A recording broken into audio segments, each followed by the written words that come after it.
Have you ever wondered how the intricate gadgets you use daily come to life? The invisible world of electronics and robotics is undoubtedly a marvel that has seamlessly woven itself into the fabric of our everyday lives. From the humble remote control to the sophisticated drones soaring the skies, these complex devices are everywhere. But how do they come to be? What magic turns a blueprint into a buzzing, beeping, blinking piece of technology? Dive in as we unravel the fascinating process of making electronics and robotics. Every creation begins with an idea. This statement holds especially true in the realm of electronics and robotics. The journey from thought to tangible design is one of exploration and discovery. It's during this phase that ideas take shape, morphing from abstract concepts into practical blueprints. Conceptualization is the cornerstone of this process. It's where we dig deep into our creative minds, pulling out ideas and possibilities. This is the stage where we dare to dream, transforming those dreams into visual representations through tools like CAD software. Refinement is the next crucial step. It's here that we fine-tune our initial ideas, stripping away the impractical and enhancing the feasible. Brainstorming sessions and research play a pivotal role in this stage. They help us challenge our ideas, identify potential roadblocks, and find solutions to overcome them. This process of idea generation, conceptualization, and refinement is a journey of creativity and innovation. With an idea solidified and a design in hand, we move to the next phase. The real magic happens when design meets material. This is the stage where our ideas take shape and form. It's a process that brings together various components, each playing a vital role in the creation of electronics and robotics. Firstly, let's talk about microcontrollers. These tiny computers are the brain of our devices. They're programmed to perform specific tasks and can process information from sensors, control motors, and communicate with other devices. A microcontroller is like the conductor of an orchestra, coordinating all other parts to work together in harmony. Next we have motors. These are the muscles that move our robots, giving them the ability to interact with the physical world.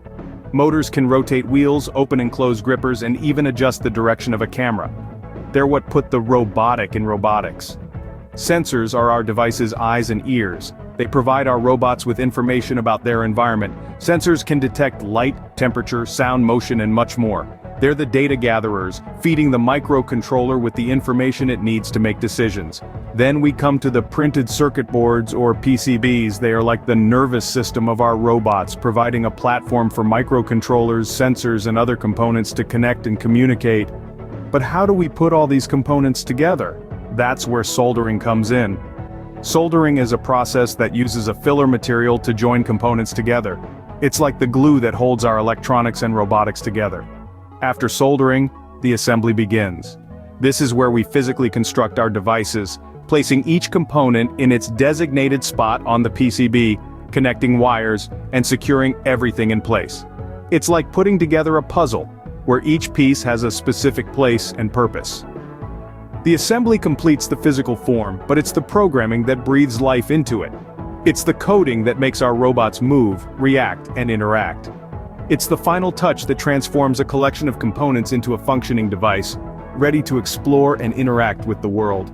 So, let's move on to the soul of the machine, the programming.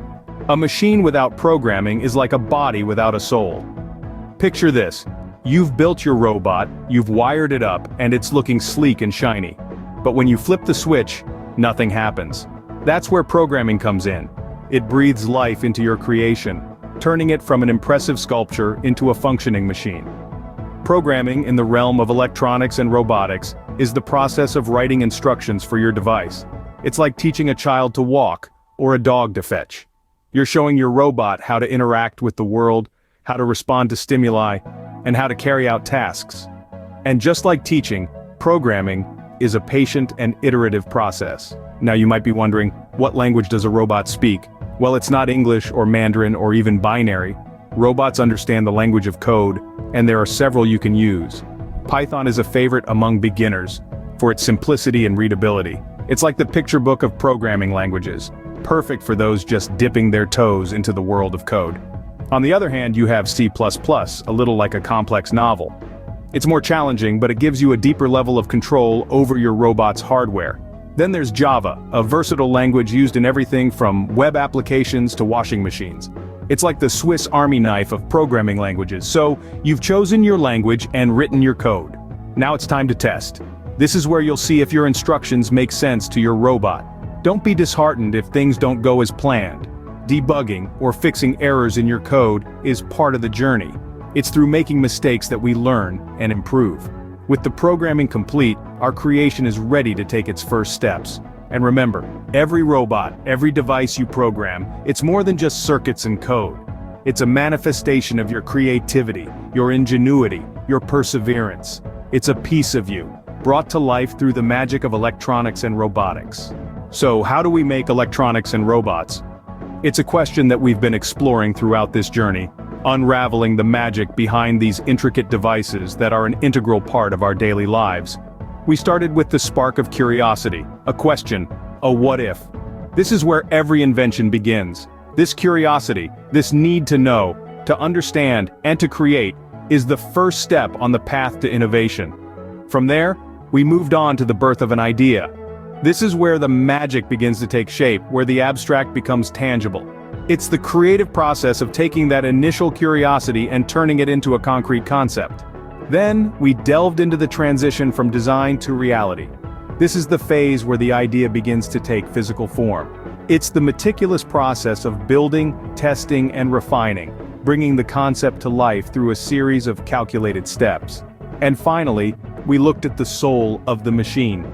This is where the device begins to take on a life of its own, learning, adapting, and evolving. It's the infusion of intelligence and autonomy that sets robotics apart. The next time you hold a gadget in your hand, remember the journey it has undertaken from a simple idea to a complex device that can perform wonders. Until next time, keep learning, keep innovating.